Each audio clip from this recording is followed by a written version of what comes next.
कि एक आदमी के शादी है और बीवी रुखसत हो गई और 3 महीना बिहाय हुआ कि एक लड़का की महतारी होगी। हफ्ता 2 हफ्ता के बाद उगे चेहरा झुराएगा। तो रतिया एक दिन पूछी सायरे सबके घरे लड़का पैदा होता चेहरा चटक लागा था, हमरे यहाँ जो दिन से लड़का हुआ तो चेहरा मुरझाते जाते कहा बात है। मर्दवा कही तुमका का यहाँ गाँव में यहाँ निकला बाप था तुमका तो चेहरा काहे जुराते इन काहे कहीं 3 महीना बिहाय हुआ लड़का पैदा होगा। जहाँ जय थे वहां पूछा थे 3 महीना बिहाय हुआ लड़का कैसे होगा। तो औरतिया के समझा नहीं पाओ तो कहीं कहा समझाए दे जब 9 महीना भोग चाहे 3 महीना भी धरा है तो हम कहा समझाए दे। तो औरतिया कहे तुम हो गधा, ये बताओ कि तुमरे बिहाय कितने दिन हुआ। तो कहे 3 महीना। और कहे हमरे बिहाय कहीं तुमरे बिहाय 3 महीना हुआ।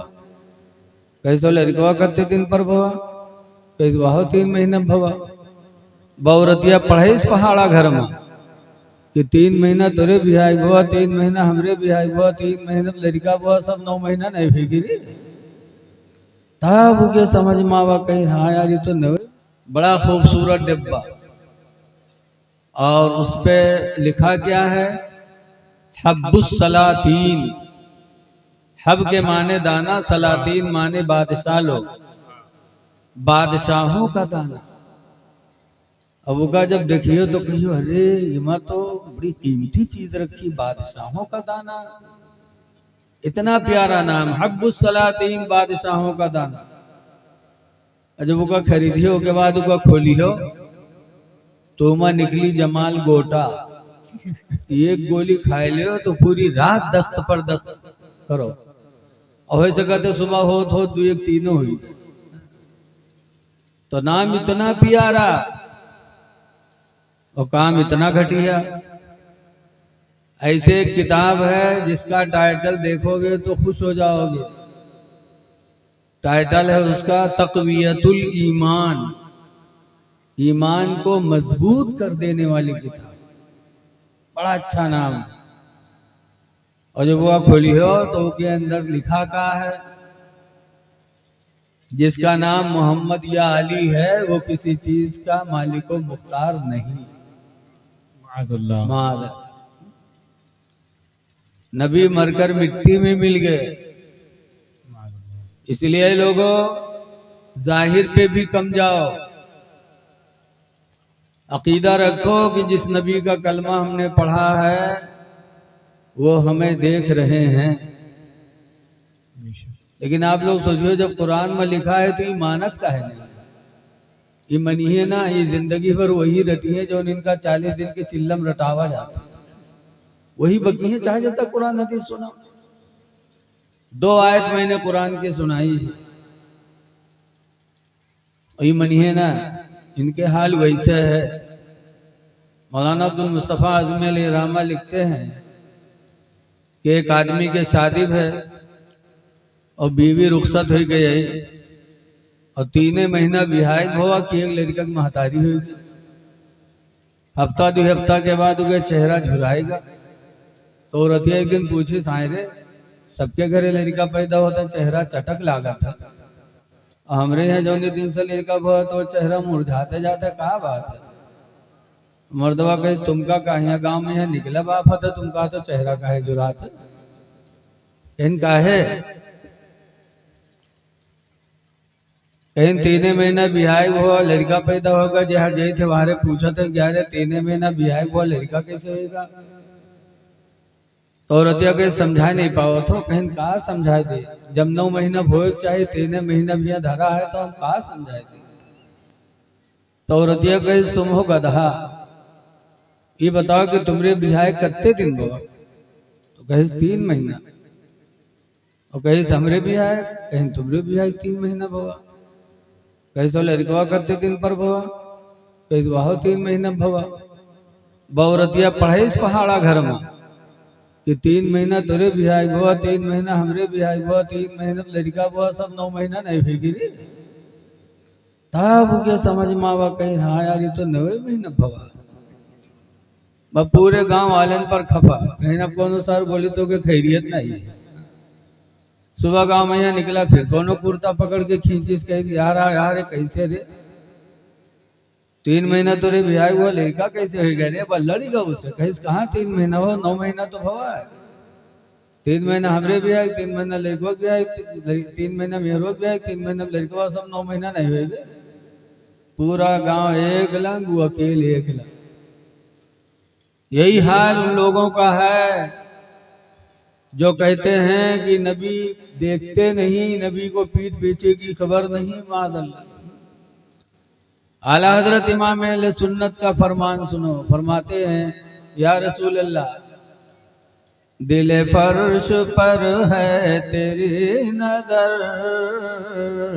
सर अर्श पर है तेरी गुजर, दिल फर्श पर है तेरी नजर, सर अर्श पर है तेरी गुजर,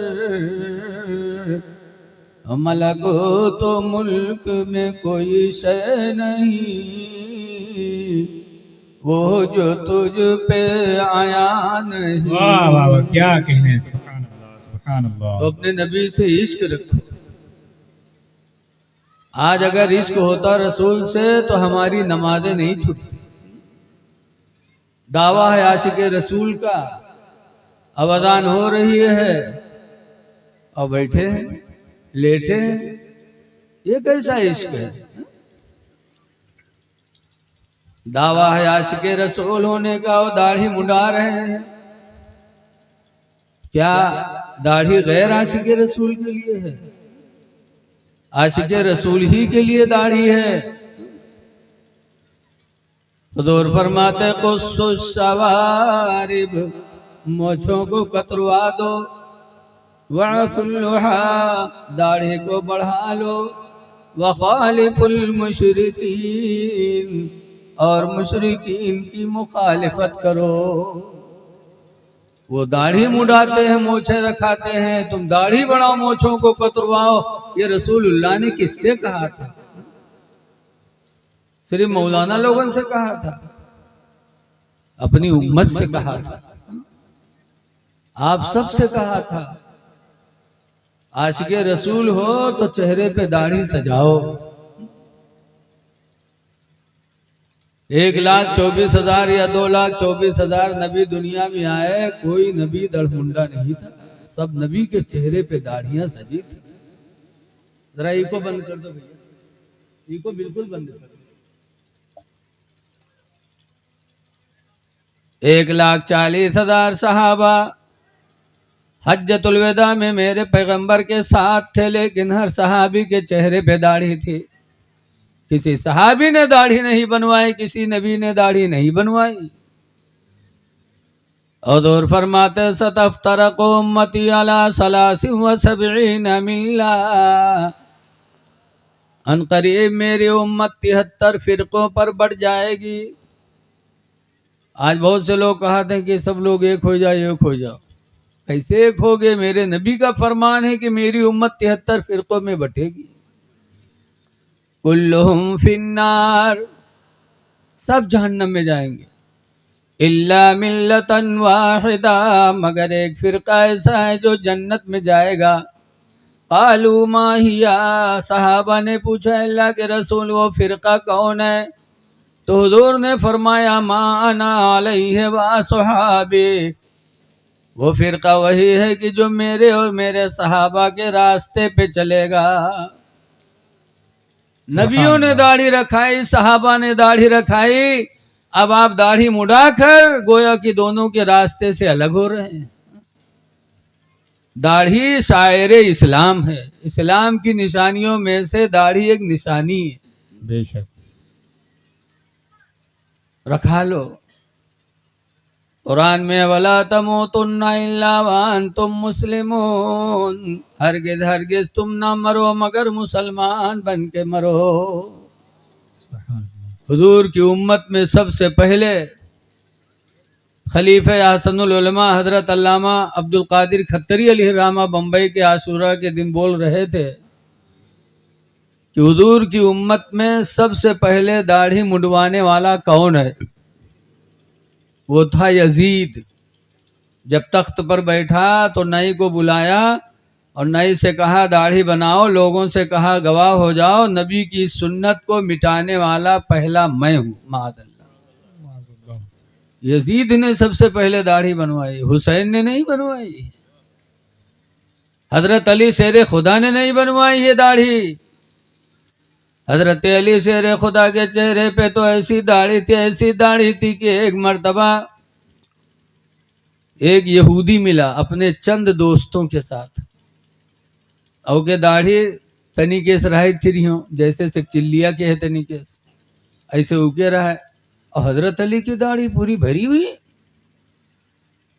तो उसने कहा अली एक बात बताओ, सुना है तुम बाबुल इल्म हो, तुम्हारे पैगंबर ने फरमाया है कि अली इल्म के दरवाजा है। कहा अल्हम्दुलिल्लाह। तो कहा अगर इल्म के दरवाजा हो तो कुरान से बताओ कि तुम्हारे चेहरे पे दाढ़ी के बाल भरे हुए हैं, मेरे चेहरे पे दाढ़ी के बाल यक्का दुक्का हैं, ऐसा क्यों? कुरान से बताओ अगर बाबुल इल्म हो तुम तो हजरत अली शेर खुदा ने फौरन कुरान की आयत पढ़ी, वल बलदुत तय्यिबु यखरुजु नबातहु कसीरम बिइज़्नि रब्बिही। गलती होगी तो बताइएगा कोई हाफिज जी।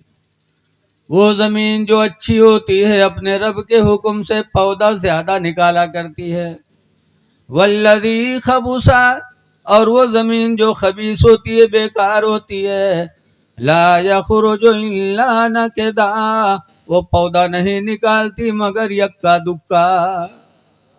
जो जमीन अच्छी होती है पौधा ज्यादा उगते हैं, जो जमीन बंजर होती है उसमें पौधा यक्का दुक्का उगते हैं। जैसे यहूदी ने सवाल किया था वैसे कुरान की आयत पढ़कर हजरत अली शेर खुदा ने जवाब दिया। तब वो यहूदी पुकारा, खुदा की कसम आज मैं मान गया कि तुम्हारे पैगंबर की हर बोली सच्ची है। यहूदी ने कलमा पढ़ा तो उसके साथियों ने भी कलमा पढ़ा, ला इलाहा इल्लल्लाह मुहम्मदुर रसूलुल्लाह सल्लल्लाहु अलैहि वसल्लम। वो पूरी जमात कलमा पढ़ करके मुसलमान हो गई। वो अली थे कि दिन की दाढ़ी देखकर बेईमान ईमान ले आए, और आज हम ईमान वाले होकर के चेहरे से दाढ़ी मुंडाए।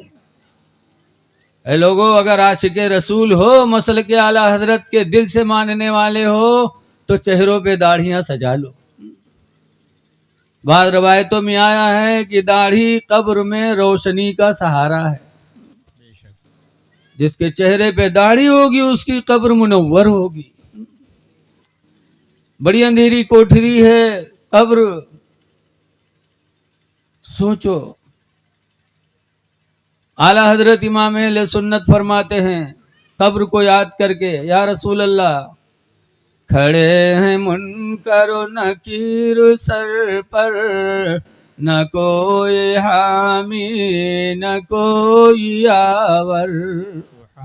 खड़े हैं मुनकर नकीर सर पर, न कोई हामी न कोई आवर। बता दो आकर मेरे पैगंबर कि सख्त मुश्किल जवाब में है। हमारे मदरसा अज़ीज़ुल उलूम नानपारा में एक कारी साहब पढ़ाते हैं। बरसात में अभी उनके घर में इतना बड़ा सांप निकल आया। बिटिया निकली, देखिस मार दी। सुबह जब फजर के टाइम कारी साहब जागे, वजू बनावे चले तो उनकी बीवी चिल्लान, बिटिया वो चिल्लान, अरे अब्बा सांप सांप सांप। सब डर गए। तब कारी साहब आए मदरसे में, कहने लगे मौलाना साहब, इतना लंबा चौड़ा घर हमारा, अब अत्ता बड़ा सांप, वहू मरा और घर भर भागे घूमी, और कब्र में का हाल हुए जब फेटरवा फंड से मारी तो कहाँ चले जाओ जी। एक सोचो, कब्र में ईमान काम आएगा, अमाल काम आएंगे, इसलिए दाढ़ियां रखा लो। लेकिन आजकल के हम सबके दिल बहुत ढीठ हो गए, कब्र से भी नहीं डरते। एक बुढ़वा रहा है, बीमार हुआ तो कहे लड़कवा का घेर के बैठे, अब्बा ये बात, अब्बा वो बात, लड़कवा बैठे बात करे। अते में बुढ़वा कहते भैया रे लागत है हम बच न पाइबे। तो लड़को कहीं तब अब्बा, तो बुढ़वा कहते जब हम मर जेबे ना तो हमरे कफन में पुरान कपड़ा दियो। लड़के कहीं यूँ कहाँ हो सकत है अब्बा के तुम हमका पढ़ाए लिखाए, जवान के हो, शादी ब्याह की हो, घर बनवायो, और मर जे हो तो हम लोग पुरान कपड़ा कफन में देवे। गाँव वाले कहा कहीं है अब्बा? तो बुढ़वा कहते गाँव वाले चक्कर में पड़ के सारे हमका फंसाए दे रहे तुम लोग। कहीं कहा है अब्बा? तो कहा तेरे पुरान कपड़ा में लपेट के रखियो, ताकि कब्र में जब फरिश्ते यहीं पूछे तो देखिए कि कफन पुरान, तो कहीं तो बहुत पहले मर चुका है, कहीं हिसाब होगा भी, छोड़ो। तो छोड़ छाड़ चले जाइए और नवा कफन में लपेट के रखिए, जुड़ते जुड़ जाइए कि नहीं जुटी है रे। ऐसे ऐसे दलाल बुढ़वा परे हैं कि जिंदगी भर तो दलाली करवे कि मरे के बाद कब्रों में यहाँ सोचे बैठे। लेकिन याद रखो खुदा की पकड़ बहुत सख्त है। अल्लाह कुरान में फरमाता इन्ना बतशा रब्बिका लशदीद, बेशक तुम्हारे रब की पकड़ बहुत सख्त है, बेशक बेशक बच नहीं पाओगे। इसलिए चेहरों पे दाढ़ियां रखा करके मुसलमान बन के जी लो। आशिके रसूल हो तो इश्क का काम करना पड़ेगा। आज हम आशिके रसूल हैं और हमारी नमाजें छूट रही हैं। नबी का आशिक नमाज नहीं छोड़ेगा, क्योंकि नमाज से नबी की आंखों को ठंडक मिलती है। हदीस पाक में हुजूर फरमाते हुब्बिबा इलैया मिनद दुनिया सलास, दुनिया की 3 चीजें मुझे बड़ी प्यारी हैं। नंबर 1 पर हुजूर फरमाते अत्तीबू, खुशबू। खुशबू मेरे नबी को बहुत पसंद, जबकि हुजूर खुद महकते थे। हुजूर का पसीना महका करता था, और ऐसा महकता था पसीना मेरे पैगंबर का। एक दिन हजरत अनस के यहाँ चमड़े के बिस्तर पे लेटे थे, लुंगी पहने थे, बदन से पसीना निकल रहा था, चमड़े के बिस्तर पे बह रहा था। उम्मे सुलैम एक सहाबिया पहुंची और उन्होंने हुजूर के पसीनों को पोंछ पोंछ के अपने शीशे में करने लगी। सुभान अल्लाह। हुजूर ने पूछा उम्मे सुलैम क्या करती हो? तो कहा नजाल अर्क़का फी तीबिना, अल्लाह के रसूल आपका पसीना हम लोग खुशबू में मिलाती हैं। पता चला उस जमाने में कौन वहाबी नहीं रहे, नबी का पसीना खुशबू में। आजकल के वहाबी होते तो कहती शिर्क है शिर्क। हजरत उम्मे सुलैम वो पसीना लेके गई। मदीने मुनव्वरा में एक लड़की की शादी हुई, और जब वो लड़की दुल्हन बनी तो उम्मे सुलैम ने इतर के बजाय नबी का पसीना लगाया उसको। सुभान अल्लाह सुभान अल्लाह। और जब नबी का पसीना लगाया तो उसकी बरकत से वो दुल्हन पूरी जिंदगी महका की। सुभान अल्लाह, उसी दिन नहीं सुभान महकी, अल्लाह। पूरी जिंदगी वो दुल्हन महकती रही। नबी के पसीने की बरकत से उससे जो औलादें हुई वो औलादें भी महकती रही, औलाद की औलाद हुई वो भी महकती रही। रवायतों में है कि नबी करीम के पसीने की बरकत से उसकी 7 नस्लों तक उसकी औलादें महकती रही। सुभान अल्लाह सुभान अल्लाह सुभान। ये मेरे नबी का पसीना था, क्या कहने, वाह। इसीलिए आला हजरत इमाम अहले सुन्नत फरमाते हैं, आला हजरत इमाम अहले सुन्नत ने नबी करीम के पसीने के ताल्लुक से फरमाया है कि वल्लाह जो मिल जाए मेरे गुल का पसीना, मेरे गुल, गुल माने फूल, हुजूर हर अपने उम्मती के लिए फूल हैं। बेशक फरमाते हैं वल्लाह जो मिल जाए मेरे गुल का पसीना, वल्लाह जो मिल जाए मेरे गुल का पसीना, मांगे न कभी इत्र न फिर सुभान अल्लाह, चाहे सुभान अल्लाह, दुल्हन सुभान अल्लाह, फूल। क्या कहने। बहुत खूब। फिर भी नबी को खुशबू पसंद थी। और आज इतना मलिच्छ इंसान हो गया कि काम करिए पसीना से कपड़ा डूबा रही हो, पहुंच जाई मस्जिद में और जमात में सट जाई। अब नमाजी बगल वाला बेचारा कतरात है यार ऐसे ऐसे, और वही में सटा है। दूसरे की नमाज बर्बाद कर रहे हो। मस्जिद में जाओ तो किस तरह जाओ। अल्लाह कुरान में फरमाता खुज़ू ज़ीनतकुम इंद कुल्लि मस्जिद, ऐ मेरे बंदो हर मस्जिद में जाने के वक्त तुम जीनत इख्तियार करो।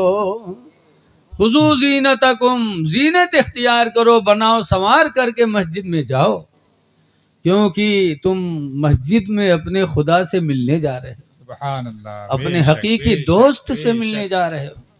बेशक, दुनिया में सुभान तुम अल्लाह, किसी माशा दोस्त से मिलने जाते हो तो नहा के कपड़ा बदल के तेल सुरमा लगा के जाते हो, और जो तुम्हारा हकीकी दोस्त है उससे मिलने के लिए तुम बनते संवरते नहीं हो।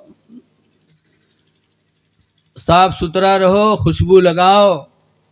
माँ बहनों से भी गुजारिश है कि साफ सुथरा रहें, खुशबू का इस्तेमाल करें।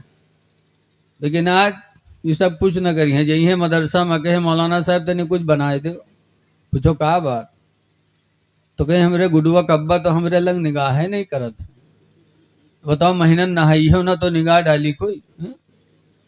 साफ सुथरा रहो, सफाई आधा ईमान है। हदीस पाक में अत्तुहुरु निस्फुल ईमान, पाक रहना आधा ईमान है। तो खुशबू मेरे नबी को पसंद है। और दूसरे नंबर पर सरकार फरमाते वन्निसा, और दुनिया की दूसरी चीज मुझे जो पसंद है वो निकाह में आने वाली औरत है। कि अपने निकाह में जो औरत आ जाए वो सबसे ज्यादा प्यारी खूबसूरत इंसान को होनी चाहिए, उसी से प्यार करे, उसी की खूबसूरती का चर्चा करे अपने निकाह में होने वाली। लेकिन आज देखा जाता है कि अपने निकाह में चाहे जत्ती बढ़िया हो, दूसरे के बढ़िया लागत। कहा नए दिल लगी गदही से तो परी का चीज है। नबी की सुन्नत है जो निकाह में औरत आ जाए उससे प्यार करो, उसको दुनिया की सबसे महबूब चीज समझो, उसके सामने उसकी तारीफ करो कि तुम बहुत अच्छी लगती हो, तुम्हारा काम बहुत अच्छा है, तुम्हारे वजह से मेरा घर मिसले जन्नत बना हुआ है। इस तरीके से जब तारीफ करोगे तो 24 घंटा वो लगिन रही तुम्हारी खिदमत में। बोलो लगेगी कि नहीं लगेगी। कहा था आज कोई से काम करवाओ को तारीफ कही दो, मजदूर लगाओ काम कह दो देखो कितना बढ़िया काम करता है। तो अपने निकाह में आने वाली औरत को पसंद करो, यही मेरे नबी की सुन्नत है। दूसरी की माँ बहन बेटी पे निगाहें न उठाओ। और तीसरे नंबर पे सरकार ने फरमाया जो इलत कुर्रतु ऐनी फिस्सलाह, मेरे आंखों की ठंडक नमाज में रख दी गई है कि जब मेरा उम्मती नमाज पढ़ता है तो मेरे आंखों को सुकून मिलता है। आप कैसे आशिक़े रसूल हो, कैसे मसले के आला हजरत के दावेदार हो कि नमाजें छोड़ के नबी करीम को दुख पहुंचा रहे हो और कह रहे हो मैं आशिक़े रसूल हूं। ये तो झूठा इश्क का दावा है। वो तो वैसे जैसे एक नवाब साहब थे, उनके घर में एक दिन चोर घुसा और नवाब साहब का खांसी आवत रहा उस दिन। तो उनके खांसी न चोरवा घुसबे की हिस रहा है तो चौका कहीं इसका जागत है कहा ब नवाब साहब के तखत के अंदर घुसेगा। और नवाब साहब जब देख लीन कि चोर आवा है तो अब नवाब साहब की नींद कहाँ पड़े वाली। खांसी ऐसा रहा है, कुछ आवे और कुछ बगैर खांसी के खांसे। अखा थू तखतवे के नीचे वही के ऊपर थूक गए और चुप्पे पड़ा कि जब सोवे तब हम भागी। और सोए वाले कहाँ, रात भर नवाब साहब थुक्का बिल्कुल बर्फ के सिल्ली बनाई दी और परा चुप है। सुबह जब हुई तो उनकी बीवी पानी ले गई। जब पानी ले गए तो नवाब साहब थुक्कते रहे तो मेहरुए थुक मारी। तो वह बड़बड़ान कहे अंधे हो गए हो, तुमका आदमी नहीं देखा थे, हमरे ऊपर थुक मारे हो। तब नवाब साहब कहते बड़ा अफसोस है मुझे कि तुम मेरी जिंदगी की साथी और एक थूक नहीं बर्दाश्त कर पाई, और मेरा आज सिर्फ एक रात का साथी और पूरी रात मेरा थूक बर्दाश्त करता रहा वो, और तुम एक थूक नहीं बर्दाश्त कर पाई। तब चोरवा सुनिस तो चौंका, कहिस कि जागत है हो जानत है, बब निकल के भाग चोरवा। जब भाग तो कहता अल्लाह का शुक्र है आया था काला बन के, जा रहा हूं सफेद बन के। बताइए, नबी की आशिक और हम नबी की सुन्नतों को छोड़ रहे हैं। ऐ लोगों, 4 दिन की जिंदगी है, नमाजों की पाबंदी कर लो, चेहरे पे दाढ़ी रखा लो, गुलामे नबी बन के जी लो, खुदा जाने किस वक्त बुलावा आ जाए। हुजूर मुफ्ती नानपारा कहा करते थे, हमेशा के लिए रहना नहीं इस दारे फानी में, हमेशा के लिए रहना नहीं इस दारे फानी में, कुछ अच्छे काम कर लो 4 दिन की जिंदगानी में, कुछ अच्छे काम कर लो 4 दिन की जिंदगानी में, नेकियां कर लो, गाफिल न रहो, नबी की जिंदगी को नजरों के सामने रखो। रसूलुल्लाह सल्लल्लाहु अलैहि वसल्लम की बीवी उम्मे हबीबा रदियल्लाहु अन्हा कहती हैं कि मैं सरकार का बिस्तर रोजाना बिछाती थी। तो कौन गद्दा बिछा उतरा है? रवायतों में लिखा है कि सिर्फ टाट का एक पर्त उम्मे हबीबा ऐसे बिछाती थी, सरकार उसी पे लेटते थे। एक दिन सरकार आए तो उम्मे हबीबा कहती है मैंने डबल पर्त कर दिया टाट की, 2 पर्त में टाट बिछाया। सरकार आए तो देखा तो कहा हबीबा रोजाना 1 पर्त बिछाती थी, आज 2 पर्त बिछा दिया। तो मैं हबीबा ने कहा या रसूल अल्लाह सल्लल्लाहु अलैहि वसल्लम, मैंने डबल पर्त इसलिए बिछा दिया ताकि आपको कुछ आराम मिल जाए। तो हुजूर ने फरमाया ना, 1 पर्त उल्टो, 1 पर्त मेरे पैगंबर ने उठवा दिया। फरमाया हबीबा 2 पर्त तुमने कर दिया है, मोटा हो गया, लेटूंगा तो हो सकता है कि सुकून की वजह से कहीं गफलत न हो जाए, खुदा के जिक्र से गाफिल न हो जाऊं। 1 पर्त बिछाओ। ये हमारे तुम्हारे नबी की जिंदगी है कि खुदा को याद करने के लिए मेरे पैगंबर डबल टाट के बिस्तर पे नहीं बैठते थे, नहीं लेटा करते थे। और आज हम ऐसे हैं कि दावा है आशिक रसूल का, और हम गाफिल इस तरह हैं कि अल्लाह करम फरमाए। इसलिए नमाजों की पाबंदी करो। जिन पर नमाज फर्ज नहीं है वो तो धरे मस्जिद के बंधना तूरत है, चटाई तूरत, और जिन पर फर्ज है वो मस्जिद जाते नहीं